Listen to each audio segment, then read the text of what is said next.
Hello दोस्तों, तो कैसे हैं आप लोग। आई होप कि आप बहुत अच्छे होंगे। आज के वीडियो में हम डिस्कस करने वाले हैं डिस्ट्रीब्यूटेड लोड पे क्वेश्चन। तो चलिए करते हैं वीडियो की शुरुआत। सबसे पहला क्वेश्चन है हमारे पास, a beam is hinge at A and roller supported B is act upon by loads as shown in figure, find reactions at A and B. तो ये कुछ इस टाइप का क्वेश्चन हमारे पास दिया हुआ है, जहाँ पे एक पॉइंट लोड लग रहा है, यहाँ पे हिंज है, यहाँ पे रोलर है, यहाँ पे डिस्ट्रीब्यूटेड फोर्स लग रहा है और यहाँ पे ट्राइंगल के रूप में डिस्ट्रीब्यूटेड फोर्स लग रहा है और इधर कुछ एंगल पे फोर्स लग रहा है। यानी कि जो चीजें अब तक, एक यहाँ पे मोमेंट भी लग रहा है, यानी कि जो चीजें अभी तक हमने पढ़ी हैं पीछे के वीडियो में, वो सारी चीजें यहाँ पे एक साथ लग रही हैं। हमने पॉइंट लोड पढ़े थे, हिंज पढ़े थे, रोलर पढ़े थे, डिस्ट्रीब्यूटेड पढ़े थे, एंगल वाले पढ़े थे और मोमेंट वाले पढ़े थे। तो पीछे की वीडियो आपने नहीं देखे हैं तो वो आपको देखने हैं, तभी ये चीजें आपको समझ में आएंगी। आप डायरेक्ट इस वीडियो को देखोगे आपको कुछ समझ में नहीं आएगा।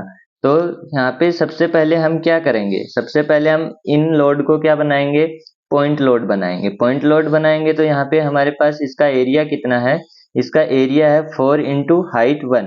तो ए है हमारे पास 4 इंटू 1, तो 4। अब पॉइंट लोड बनाना है तो 5 किलो न्यूटन पर मीटर है, तो इसको एरिया इंटू डब्ल्यू करेंगे तो एरिया कितना है 4 और ये कितना है 5 किलो न्यूटन पर मीटर। तो यहाँ पे 4 इंटू 5 कितना हो गया 20 किलो न्यूटन। अब यहाँ पे 10 किलो न्यूटन पर मीटर है, तो यहाँ पे इसका एरिया कितना है 1/2 इंटू 3। ये इसका 3/2 एरिया है और इसको मल्टीप्लाई किया 10 से, तो ये पॉइंट लोड आ गया 15 न्यूटन, किलो न्यूटन। ये पॉइंट लोड आ गया। अब हमारे पास क्या करना है हमको, ये लगेगा कहाँ पे, ये लगेगा इसके पॉइंट के बीच में, क्योंकि सेंट्रोइड इसका कहाँ होगा बीच में। तो ये लगेगा 2 सेंटीमीटर यानी 2 मीटर पे यहाँ से। और ये कहाँ से लगेगा 2l/3 यहाँ पे, तो 2 इंटू 3/3 यानी 2 सेंटीमीटर। किधर से लगेगा, इधर से, ये भी आपको पता होना चाहिए। और अगर इधर से लगता तो वो कितना लगता l/3, तो l/3 लगता तो हमारे पास कितना आता 1। तो ये चीज याद समझ में आनी चाहिए। अब हम क्या करेंगे, इसका बीम बनाएंगे और पॉइंट लोड लगाएंगे। तो यहाँ पे ये लग रहा है हमारे पास 10 किलो न्यूटन। ये हिंज फोर्स है तो ये कितना हुआ RA, और ये कितना हुआ अक्ष से। ये यहाँ से हमारे पास दूरी है 2 मीटर। यहाँ पे हमारे पास एक फोर्स लग रहा है 25 किलो न्यूटन। यहाँ से डिस्टेंस है 2 मीटर। यहाँ पे एक और लगेगा, उसकी वैल्यू कितनी आएगी 20, और ये कितना होगा यहाँ से 2 मीटर। और यहाँ से 2 मीटर पे क्या लग रहा है, यहाँ पे अपना RB लग रहा है, रोलर है। और फिर यहाँ पे हमारे पास 1 मीटर पे क्या लग रहा है 15 किलो न्यूटन। और एंड में हमारे पास क्या लग रहा है, इसके कंपोनेंट लग रहे हैं। इसके कंपोनेंट इधर क्या होगा 20 साइन 30 कोस 30, और इधर होगा 20 साइन 30, ये होगा। और ये यहाँ पे लग गया 20 साइन 30।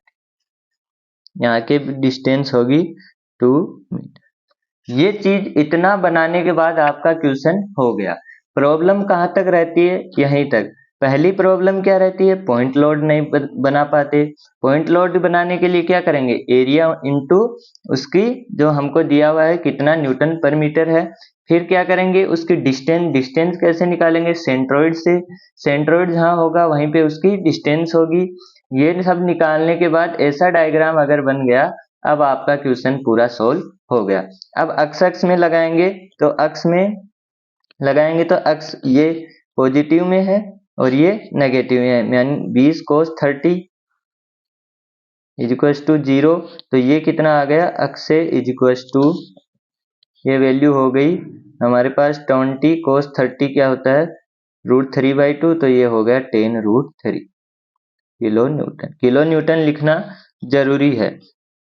अब लगाएंगे y में लगाएंगे तो Ra पॉजिटिव का है, -10 नेगेटिव में, -20 नेगेटिव में, -15 नेगेटिव में, और 20 sin 30 कितना हुआ 10, तो -10 नेगेटिव में, प्लस Rb पॉजिटिव में, ये 0 हो गया।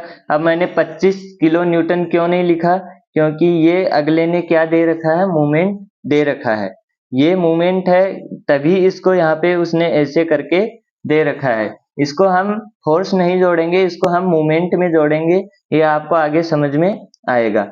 Ra plus Rb equals to कितना हुआ 10, 20, 30, 40, 50 और 55 किलो न्यूटन, ये हो गया।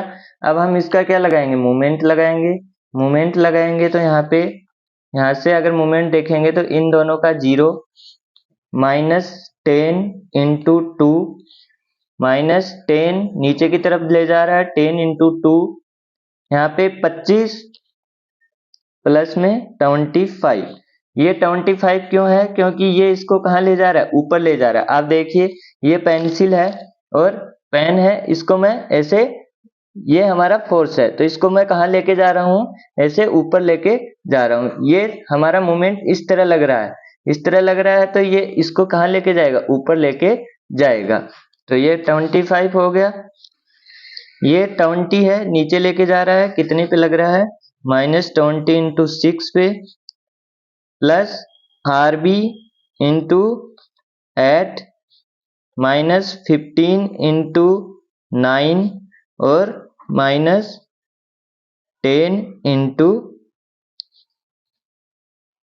11, ये कितना हो गया 0, ये हो गया हमारा मोमेंट। तो -20 plus 25 -120 plus Rb into 8 Rb -135 -110 is to 0। तो ये हमारे पास कितना हो गया, 20 कैंसिल हो गया, ये हो गया 8 Rb 120 प्लस 130 प्लस 110, और ये कितना हो गया 100 200 300 350 और 360, और ये वैल्यू हमारे पास आ गई Rb इक्वल्स टू 360/8 और किलो न्यूटन। और Ra कहाँ से आ गया हमारे पास, Ra हो गया 55 माइनस Rb कितना 45, तो ये हमारे पास हो गया 10 किलो न्यूटन। तो ये वैल्यू आ गई हमारे पास Ra एंड Rb की। इस तरह आपको इसका क्या करना है, पूरा सॉल्यूशन करना है। आई होप कि समझ में आ गया होगा। एक बार मैं दोबारा बता देता हूँ। यहाँ पे हमारे पास क्या है, डिस्ट्रीब्यूटेड फोर्स है, इनको पॉइंट फोर्स बनाना है। पॉइंट फोर्स कहाँ लगेंगे, इनके सेंट्रोइड पे लगेंगे। ये हमारे पास क्या है, किसी एंगल पे है, तो एंगल वालों को हमको क्या करना है, कंपोनेंट में लेना है। रोलर फोर्स हमारा क्या लगाता है, हमेशा एक ही फोर्स लगाता है। हिंज फोर्स हमारा हमेशा 2 फोर्स लगाता है। ये हमारा मूवमेंट है, ये फोर्स में नहीं जुड़ेगा, ये मूवमेंट में जुड़ेगा। फिर हमने क्या किया, इसका डायग्राम बनाया। 10 न्यूटन पॉइंट लोड लग रहा था, ये मोमेंट लग रहा था, ये हमारा डिस्ट्रीब्यूटेड लोड से हमने पॉइंट लोड में बदला, ये पॉइंट लोड में बदला, और ये इसके कंपोनेंट ले लिए। ये कंपोनेंट एक्स डायरेक्शन में है तो बराबर हो गए, ये वाले पॉजिटिव वाई वाले नेगेटिव वाई वालों के साथ बराबर में हो गए। मोमेंट लगाया तो हमने क्या किया, इसका मोमेंट लिखा, और हमारे पास Rb की वैल्यू आई 45 किलो न्यूटन, और Ra हमारे पास आ गया 10 किलो न्यूटन। तो ये था हमारा क्वेश्चन। आई होप कि आपको समझ में आया होगा।